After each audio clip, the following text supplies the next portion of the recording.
You know, our schedule here on Pop Culture Explained is supposed to be one celebrity or pop culture icon explained on Monday and then WandaVision on Friday. And we are basically doing way more than that.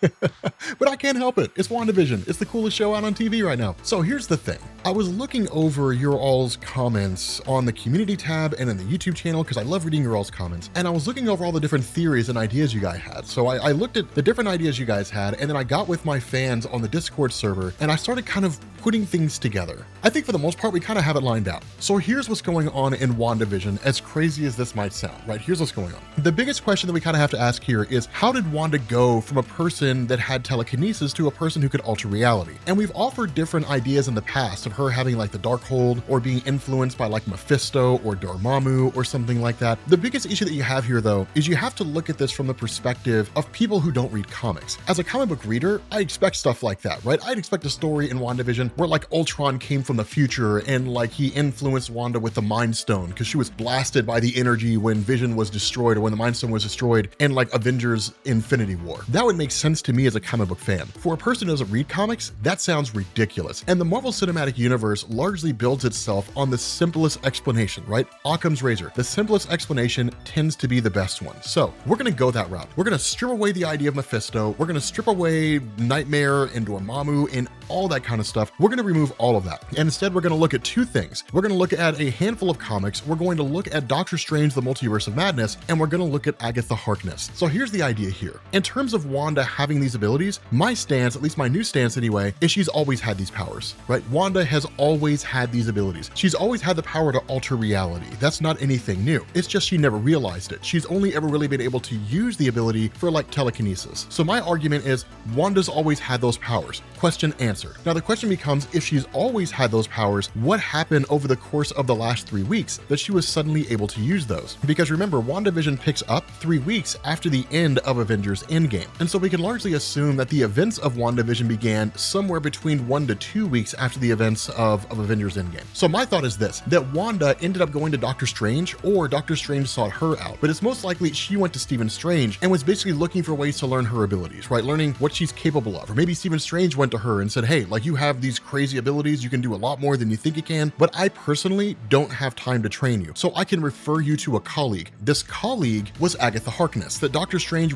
basically referred Wanda to Agatha in Westview. Now, when Wanda got to Agatha Harkness, that Agatha Harkness basically did what she did in Marvel Comics with the Celestial Madonna story. So those of you guys who don't know what that is, the Celestial Madonna was a story arc that was covered in Avengers issues 129 through 135, if anybody wants to go check those out. And while there was a lot of other stuff going on, Kang the Conqueror, Ultron, things like that, a background story that became important at the end of Celestial Madonna was Wanda learning how to use her powers from Agatha. It was Agatha teaching her her abilities, because up to that point, all Wanda had was hex powers, and they would manifest themselves in random ways. So there was one instance, for example, where the Avengers were fighting Ultron, and Wanda used her hex powers, and there was like some small little short circuit in Ultron that allowed them to win. And that was it. It's just those small little bending luck to her favor kind of things. But Wanda knew, and Doctor Strange knew, that Wanda was capable of a lot more than she initially seemed to be. And so Agatha took Wanda under her wing and taught her all kinds of stuff, right? She had things like she had a chair get up and walk around. At the end of the story, you ended up having a scenario where Wanda actually saved Vision and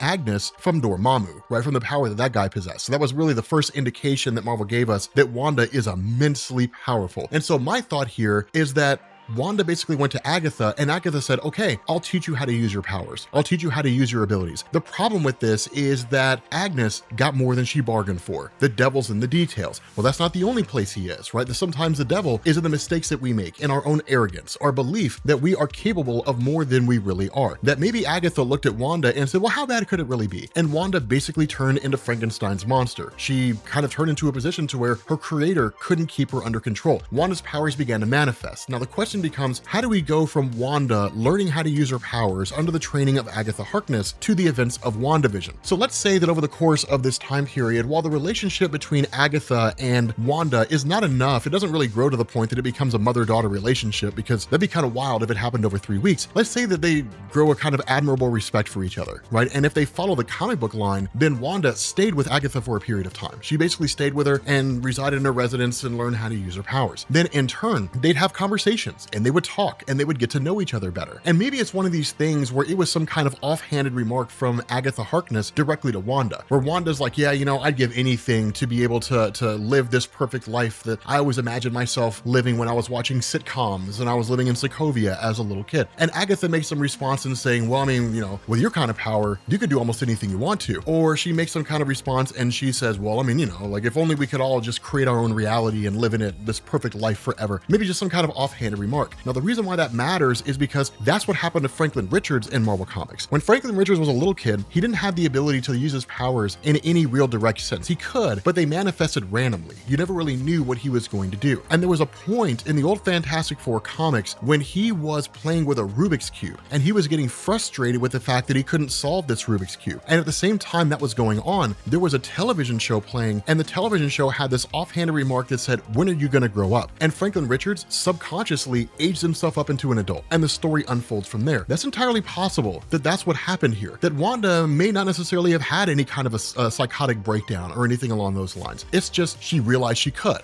right? That it's just one of these things where Agatha made this remark in saying, well, I mean, you could create your own reality if you wanted to. And she didn't say it on the thing that like, yes, Wanda, alter Westview and make us all puppets under your whim. That it's just one of these things where it was just kind of a thoughtless, offhanded remark. And then Wanda kind of sits there for a minute and she's like, actually, I can do that, right? Given the kind of power that she has. And then she does it, right? She just takes over Westview and everybody there is just acting out a role that she plays for them. And there's a few things that we see. We already had a few instances. For example, when Monica Rambeau was pulled into Westview and she was pulled into Wanda's world, that when Wanda asked her what her name was, Monica was kind of remembering it for a second. Now we could interpret that in a couple different ways, that Monica was totally aware of what she was doing and that she's kind of like, okay, I'm playing a role here so that I don't get destroyed or whatever. Or it could be one of those things that like the bee suit and like the jump rope and like, you know, the helicopter that flew into the WandaVision world, that Monica was taken over as well. And that she didn't really know what her name was because she hadn't been given one up to that point. But then as soon as Wanda asked her what her name is, and it was Geraldine. And that would explain why she looks confused as she's giving her name because she can't remember it. That's why she looks a little confused when she's talking about Ultron. And it's like she's remembering it as she's saying it. She's snapping back to reality and the way things are supposed to be and breaking free of Wanda's influence, or at least Wanda's influence was weakening because she was sort of lost in thought and focused on her brother Pietro and his death at the hands of Ultron and not focusing on controlling the reality as it existed at that point in time. I think it all works out. I think it all really, really comes together. And so we know that WandaVision directly segues into the events of Doctor Strange in the Multiverse of Madness. Here's my question. What if In the Multiverse of Madness is not designed to be a title to indicate that the multiverse has just descended into chaos, that Dormammu's free or Mephisto's free or Nightmare's free or something like that? It's a title that's just designed to indicate that the multiverse is something that's just never really been explored by Wanda or Doctor Strange. And there's all kinds of crazy, kooky, wild things. The Ancient One said that in Doctor Strange 1, that the multiverse was this great big huge place with all kinds of dangers. And if she told Stephen Strange everything that he didn't already know, that he would just run in terror from everything that he would basically end up learning. So we know the multiverse can be a pretty chaotic and a pretty wild place. So it's not really designed to be a movie. It's not really designed to be a title that says like Dormammu got free and now Scarlet Witch is influenced by Dormammu. So Doctor Strange saves her and then the two of them go off and fight Dormammu.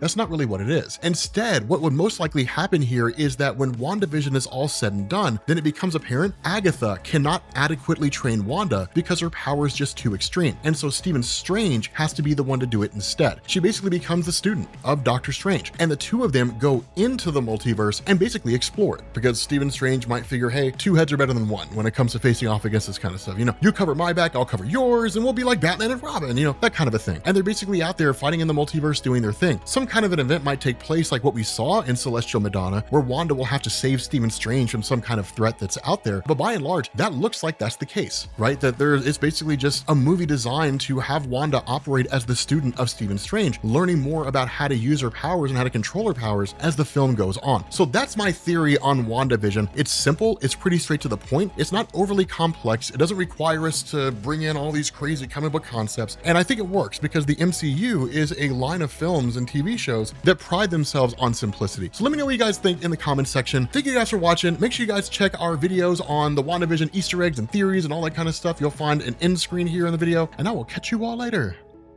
Peace.